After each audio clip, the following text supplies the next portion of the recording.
So I've been at South Alabama for a year, and give you an example. One of the people that, when I walked into that space, I said, how do I learn on this campus? I don't know anything about this campus, anything about this space, this community. Who's the first person I want to talk to? So I went and talked to our SGA president, sat down with her, and she gave me everything. She gave me the tea, the good, the bad, the ugly, the indifferent, and told me everything that I needed to know. And fast forward, she's now a graduate assistant working for me as a digital media GA. She's working on video, social media type content to help us tell that story better of our student organizations and the good work that we do. One of the mysteries in higher education, it kind of bothers me across the board, is we don't tell our story, and especially in student affairs. There's a lot of people, and you guys meet with a lot of people. You work with a lot of people in the industry. You know, they place orders with you. They get product from y'all, and you have relationships with these individuals. And I'm sure in your mind, you're like, man, these are really talented people. But then you look them up online, and you're like, you don't find them. They're a ghost. Yep. And I think for me, I'm trying to, on my end, do my part of breaking the stigma of, hey, look, put yourself out there. Tell folks who you are. Tell your story on social media. The good, the bad, the ugly. I'm a human being after all, too, just like everybody else. No matter my position, no matter where I go in life, I want to tell that story. And I think we don't do a good enough job of that in higher education across the board. It's a great observation, and frankly, we do see that. And you're one of the ones that stands out in that regard with your presence on LinkedIn in particular. Thank you. It's one of those that it takes effort, and Adam and I, we've both kind of dove head on into the LinkedIn over the last couple of years, and you just have to do it. And the more you do it, the more comfortable you get with it, and you really start to tell your story and get your message out. And it's such an easy way, I think, for the bright and innovative leaders that are in student affairs today to show the incredible work that they're doing. That's frankly a big miss by a lot.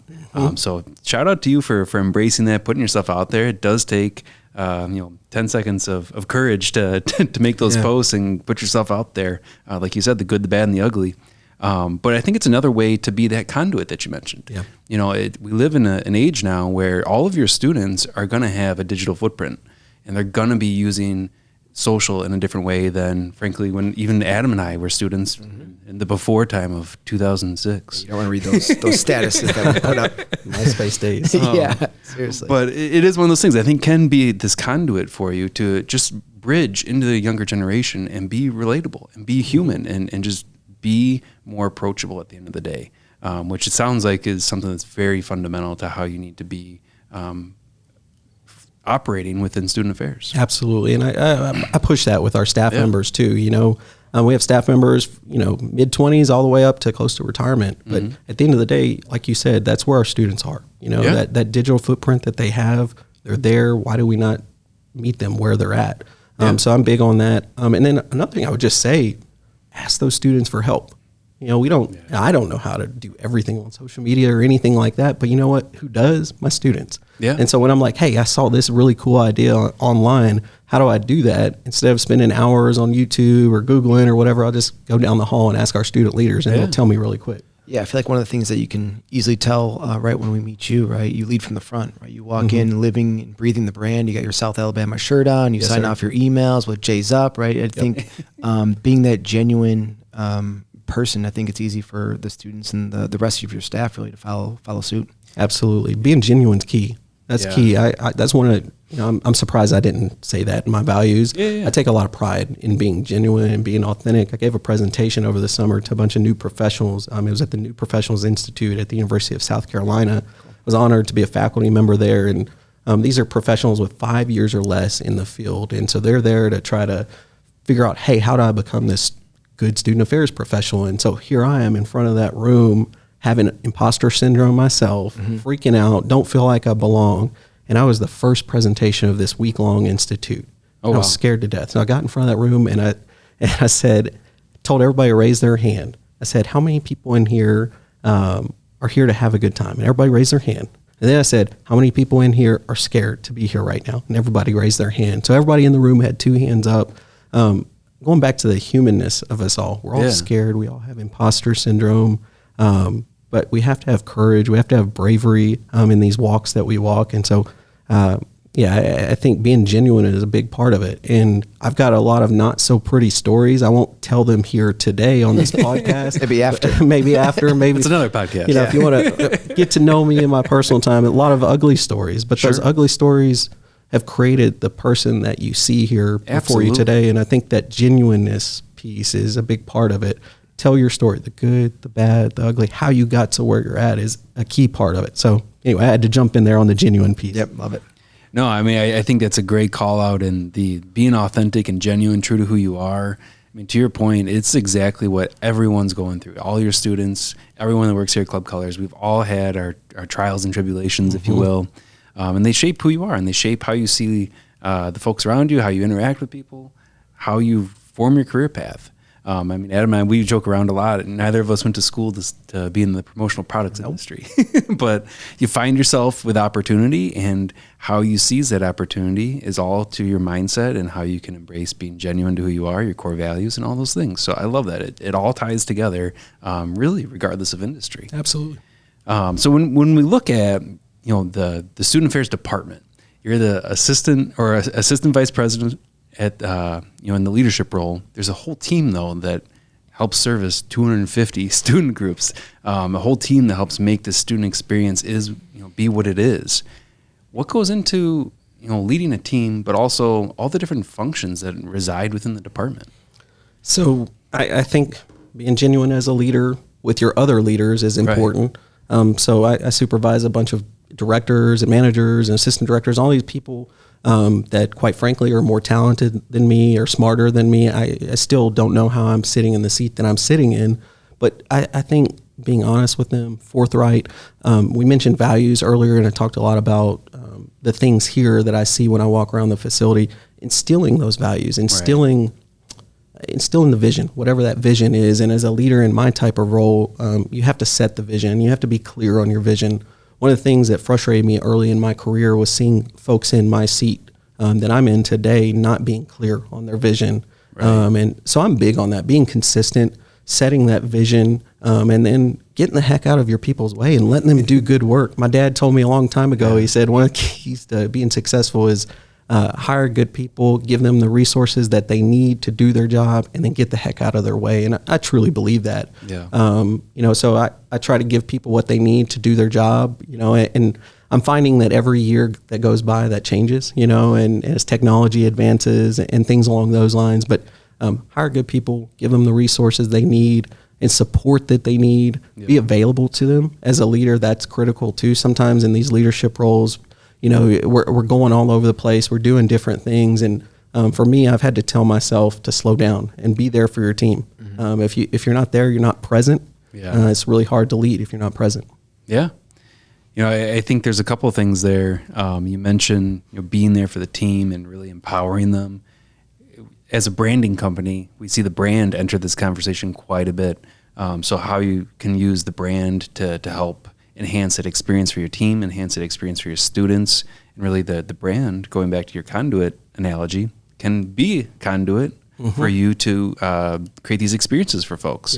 Yep. Do you see that often throughout your department? Is it something that you tap into, that J's up mentality and bring it into what you're doing? Absolutely. J's up, go Jags. We're really proud to be South Alabama Jaguars. And by the way, anybody that's out there listening, we've got a lot of special things going on at South Alabama. I would encourage you to look us up. Yeah. So I would say, it's building community, building togetherness around something is always difficult, is always hard. And I think branding plays a big part of that. So it's interesting. The last year since I've been at South Alabama, we've been going through a rebrand ourselves, and we've got some new marketing slogans and taglines that have come out in the last month or so, and it's been really exciting to be a part of that behind the scenes, rallying folks around that. Mm-hmm. And the new slogan for us is Ready South Go, and the slogan is meant to be intentional on taking action and being bold, and I really like that, and I get behind it. But for me, like when I think about what I'm doing in my work in student affairs, guess what our students like? Cool stuff. Yeah. They like swag. They connect with people that look the part, or they're going to come to your events if you have cool giveaway items or T-shirts and things like that. So for me, I think that branding and image It's something that is so critical to get folks on the same page and to be a team and to be moving in the same direction together. And we do it in a variety of different ways down at South Alabama, and we're going to do it in a lot more ways moving forward too. What are some of the more successful things when you look back at your first year on campus that, from an event perspective, that were highlights for you? I would say it's coming up in about 2 weeks. Our homecoming week is in a couple weeks. It hasn't happened yet, so knock on wood. I hope that it's going to be successful. Yeah. But last year, before I got into my role, they didn't have a homecoming concert, and the homecoming concert was a staple on our campus. We've brought in a lot of big names over the years, and our student activities board was really bummed out last year when that didn't happen. I bet you were too, as a music buff yourself. I was. I love music, man, and I was like, "What? That didn't happen?" And you brought who before, and it didn't happen this year. And so I got there, and that was one of the pain points for our activities board. And I was like, "Okay, how do we move forward?" And so that's been something that we've been working on for 6 months. We have Nico Moon and Blanco Brown coming in for a homecoming concert. Excited about that. Trying to get as many folks to that event as possible. So it still hasn't happened yet, but to me it's a success because it's something that the students advocated for. They said, "Hey, we miss this. We want this back." Right. And the fact that I was able to be a piece of that puzzle to help bring it back to the table, so to speak, as an event on campus, I take a lot of pride in that. Yeah. I work for our students. I don't work for myself. And I'm a student-centered student affairs professional, and so I always put them at the forefront of everything that I do. And so I think that's the biggest one, is bringing something back that they've been missing. That's outstanding, and I love that mentality of listening to the voice of the student, and when they're clearly calling out like, "Hey, we didn't have this year," and then just addressing that with urgency. We talk about a lot. We have pace and urgency we operate with on our team. I mean, you've got a year to figure that out, and it sounds like you circled up the wagons, got the team to work. What is that? I mean, I'm just curious. What does that look like to go find a person to go play at a homecoming concert? So just like you guys are my people for swag and attire and promo items, there's folks out there in the industry for performers, sure, agents and things like that. And shout out to Deji. That's who I work with specifically. That's a great group. Sophie is the agent that I work with specifically. Sure. They help you, but you, just like anything else, you have to provide a vision. Like I wouldn't come to y'all and say, "Hey, I want some, polos," and not give you a specific, like, "Hey, what logo we're going to use." We do get those requests, and thank you for not bringing us those requests. True. Yeah, those do exist. I try not to be that person, but same thing in the music industry or any performance industry, you have to have kind of an idea of what you want to bring. Yeah. And so for me, when I walked in, our students said, "Hey, we didn't have this concert last year. We want to bring the concert back." And then in my role, you have to be able to work up and down. So you have to be able to work with the students and connect with them and hear them and listen to them. Sure. But then you also have to meet the expectations of upper administration and the powers that be on campuses. And those powers that be exist everywhere on every college campus, every university. One of the things that people don't realize about higher ed and colleges is there's board of regents, sure, that also are behind the scenes that are working through things. And so in this situation, I heard the students and I said, "Hey, upper administration, can we move in this direction?" And upper administration was like, "Yes, but we want it to be a country concert." And I was like, "Okay, well, how do we merge that?" And so I talked to the students. We gathered students, and the two individuals that we landed on, I would say, are more alt country. They're not hardcore like twangy country, and I think I can say that being a Texas guy that owns cowboy boots. But you find that common ground, and I think that's so critical. You're not gonna get everything that you want in life every single day, whether you're a student, staff member, professional. Just in life is hard. Right. But celebrate the small victories, celebrate the wins, and for us to bring back a homecoming concert, to bring in these headlining acts. One's a Grammy-nominated individual. It's just awesome. I'm really excited for that. Just another way that you've gone to bat for these students, right? I mean, you're a big sports guy. I would consider you a player's coach. Yeah, right? player's coach. I love that. There for the students and relating to them and just making sure that they have a voice and kind of guiding them the right way. Absolutely.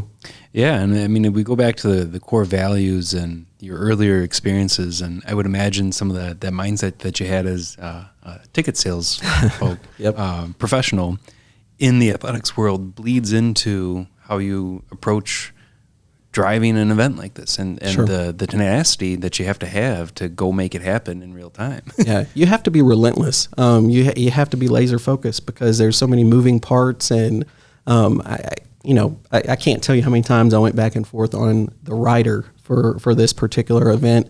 But it's important to run a successful event. There has to be that communication, not just internal communication, but communication with your external partners, Sure. the performers that are coming in, the people that are representing those performers.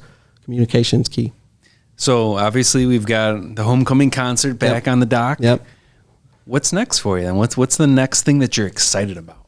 Well, I guess right now I would say I'm super excited. We're putting together a new department called our Student Involvement Department. We've hired 3 new staff members, a new director, a couple new associate directors, and a lot of the time and energy that I've spent this past year in my first year at South has been spent on improving these areas. And so I'm excited to see those individuals spread their wings and fly and to go impact the students.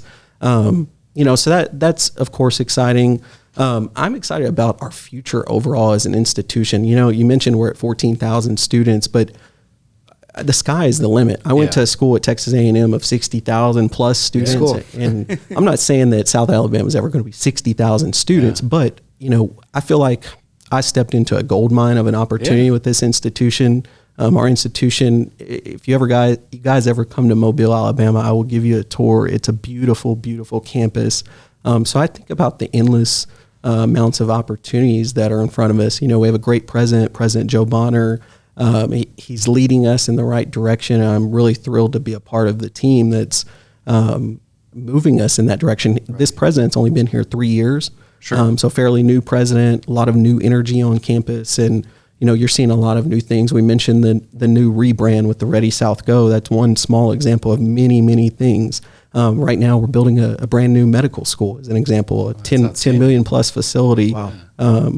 Our school is a part of USA Health, or University of South Alabama has a health component to our university, and we're one of the biggest medical providers in the state of Alabama. And to be building a brand new medical school, to be able to teach the future doctors of our world, talked about being parents and these are the future people that are going to be taking care of my son and my daughter one day. And so it brings a lot of pride to be working at a school with so much energy and momentum. I wouldn't pinpoint one particular thing, just the overall excitement to be at South Alabama at this time. For me is exciting, pumped up for it.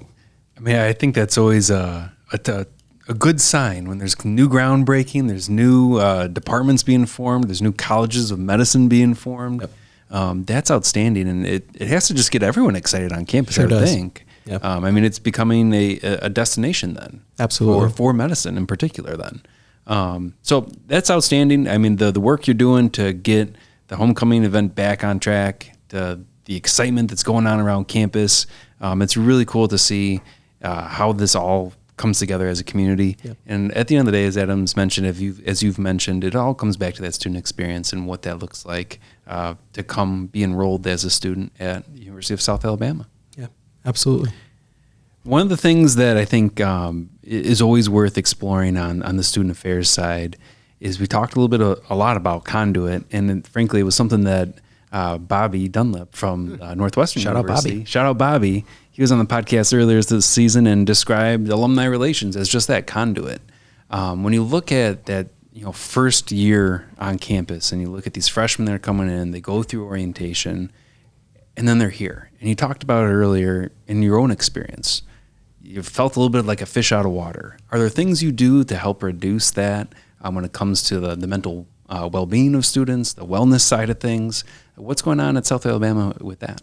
Yeah, so I think we all play a key component in the mental health and well-being of our students. I supervise our counseling and wellness center, and of course, that plays a key part of it in the individual therapy that they're doing with the students on a day-to-day basis. But I think it's bigger than that. I think the leaders on campus can play a big role in that. I talk about openly my struggles with mental health. Social anxiety, depression, PTSD, those are things I navigate on a day-to-day basis. And you mentioned orientation. When they're coming into orientation, I personally, as an assistant vice president, go into those orientation sessions in front of the parents, in front of the students, and say, hey, this is what I'm navigating myself. your students are going to be navigating things like this. So when they call you, when they're breaking down, when they're emotional, when they're having those moments, be there and support them. And so on a college campus, our campus, we're building those supports out right now. We're continuing to expand what we're doing at South Alabama for that. We're a JED campus. That's something that we don't really need to dive into, but essentially we're taking a look at everything that we do from a mental health well-being standpoint, and it's a 3-year review. And then after that review is done, then it's putting things in action and moving forward in the right direction. So we're going through that right now. But just in general, I think mental health is a thing that is stigmatized in society, and I try to do everything I can to break that stigma. Yeah, and I think it's something that's really come to the forefront for many students here in 2024. And you look at what the high school experience was like over the last 6 years, and now stepping out into their first experience on a campus that naturally brings all of its own anxieties and things like that. I think back to my own time as a freshman, and I went to a school in a different state that I grew up in, and there's a whole element to that. Do you see that as an element too at South Alabama? You have a lot of out-of-state students coming in, or is it mostly in-state students that make up your community? So it's a good combination, and believe it or not, we were talking a little bit earlier. One of our heaviest out-of-state student populations comes from the Chicago area. Hey. Believe it or not, we've got a recruiter up here. His name is Mike. We call him Mike from Chicago. Shout out to Mike. Yeah, Mike. Chicago Mike. Yeah, we got to get Mike in here. That's what we call him. He does a great job recruiting folks down here. But in general, are you Chicago Mike? No, I am today. You can be. Yeah. I am today. I promise you, I'm going to shoot him an email and tell him we talked about him today. We'll tag him when we release this. But no, it's a mix of Alabama. We've got a lot of students from Mississippi, a lot of students from Florida. Sure. Those are our primary pockets: Panhandle of Florida, the coastal region of Alabama, coastal region of Mississippi, and then beyond that, it's just really sporadic. But Chicago, it is one of our heavier student populations from outside of the state. Yeah. A pipeline, if you will. There you go.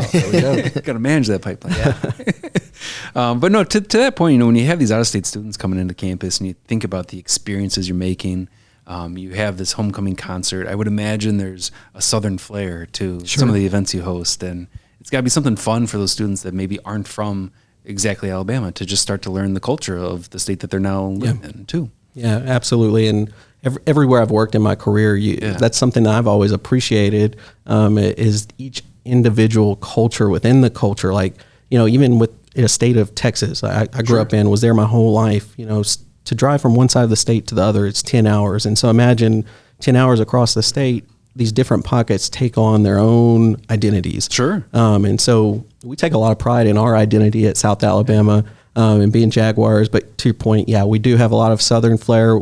Our nickname, not even nickname, we go by South, for short. And that's part of the culture. More South than that. Yeah, South in the South. But I didn't know what to expect moving to Alabama and moving to this institution.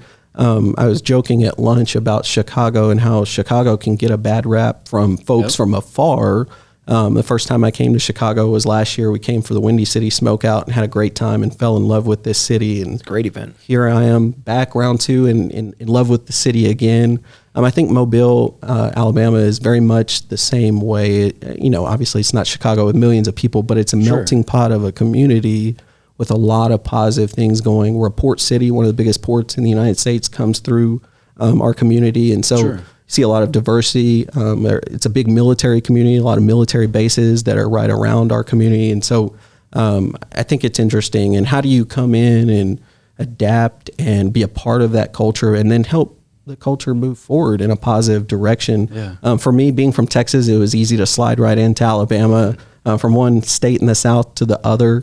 But you definitely have to take the time to understand a place. And I think that's anywhere you go. Every place is going to have their own identity and ways of doing things. How do you go in? How do you adapt? And then how do you become a part of it?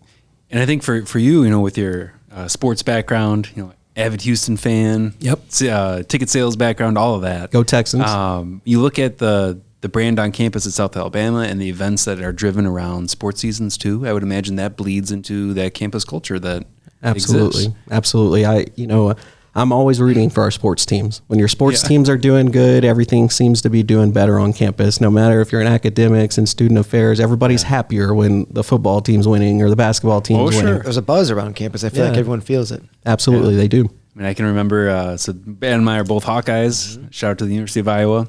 But his junior year, my senior year, we won the Orange Bowl, and that the buzz that was around campus that time of the year, it was unreal, and it just brought everyone together. And you talk about this community of students, community of professionals. Everyone's on the same page when there's those moments and those events that just bring people together. So I would love that student affairs bleeds into all that and can embrace that and work with athletics in a lot of ways. Absolutely. To make those events mean something for students. Yeah, and I think that for me, being a former athletics person, I have an advantage compared to a lot of my peers in student affairs. I can speak that language. Yep. I can go into the athletic department and know what they're thinking. Not fully, but I can speak the language and I can talk the talk that they're talking. And how do you leverage that, if you will, to create partnerships, to create collaborations? And I'm proud of the collaborations that we're working on right now with our athletic department. As an example, so we talked about the homecoming concert. Another thing that we're doing is pregame tailgate concerts in the tailgate area before the football games. And that's something that didn't exist before this year, and we've got up and running, and that wouldn't have happened without that partnership, without that relationship. And so I think that's critical too. And no matter what industry, whether it's higher ed or anything else, you have to be able to make those relationships with folks. You never know how it's all going to pay off in the end. And for me, I'm all about the students. So those live bands before the pregame tailgate, guess what the students are doing? They're jamming, they're vibing, they're digging that. And oh, by the way, the alumni that are coming back to the games, they're having a fun time before the game. Everybody enjoys it. So for me, athletics is a big part of any higher education institution. I love that I can use my old experience to create new relationships and all for the betterment of the students and campus. Absolutely. Yeah, so Mike, so speaking of athletics, right, we've talked a little bit about, I know you're a referee and umpire, you're getting involved with athletics in your free time, right? Talk about the dreams that you have of refereeing in maybe the NCAA tournament and just what that's like outside of your work life. It's like a little bird came and whispered some of my goals to you. No, that's exactly right. That's my next big, life goal, if you will. My last big life goal was to get married, and I'm married. And then the next one was to have a kid, and we had a kid. And so, on a personal level, my next big life goal is to be a NCAA referee. Doesn't matter if it's guys or girls, basketball. I love sports officiating. I love being a basketball referee. Going back to the work that I do in higher ed, creating platforms and equitable spaces for folks to thrive and grow. On a sports field or a basketball court, it's the same way. And it takes individuals who, one, care about those students' future, and two, can be level-headed and communicate with folks. Look, coaches, I love coaches. I used to think I wanted to go into coaching, wanted to be a baseball coach at one point in my life. And I'm glad I'm not a coach, because I would have been that coach that was yelling at the referees and just going in. And but as a referee, you have to be able to navigate that with a calm, cool, collected head on your shoulder. And ultimately, it's about the experience that you're providing for the athletes, the student athletes that are on that court. And so for me, that's my next big goal, is to make it to the college level. Last year, my first year at Alabama, I made it to the round before the state championship tournament in basketball. I didn't expect to get a playoff game, being a new guy, first year there. So I was thrilled about that. To get to the NCAA level, you got to be in better shape than I'm in right now. And I was joking at lunch earlier today how I'm envious of the gym that you guys have downstairs. It's one of my personal goals is I'm working on myself, working on getting back into, I'm never going to be back into collegiate athlete shape, but just taking good care of my body. And so my goal is to go to a camp this summer after the school year, a college level camp, and hopefully be recruited. And I got to lose about 20 pounds before now and this summer and get into better shape. But that's the next big goal. I'm sure that son of yours keeps you on your toes too, so you'll be fine. Yes, he does. Keeps me moving. Absolutely. Oh, well, that's great stuff, Mike. I think more than anything, you've got an outstanding team going on within your department, within your whole campus community. Outstanding work that you're doing for student experience overall. It stands out in this conversation exactly why South Alabama is growing how it's growing. It's a passion that bleeds into everything that you're doing, and it has to come from just the vibe on campus, the brand on campus, and all of that. And obviously your core values drive all of it together. But thank you more than anything for coming in today. We've had an outstanding conversation. I hope that our listeners enjoyed learning a little bit about student affairs and all things in South Alabama. But we'll let you get out of here. All right. Thank you guys so much. I appreciate the time, the opportunity, and really, if you want to come somewhere for a good time, come to the flagship of the Gulf Coast, University of South Alabama. Go Jags. Go Jags. Yeah, we'll be there soon. Jay's up. Jay's up. Jay's up.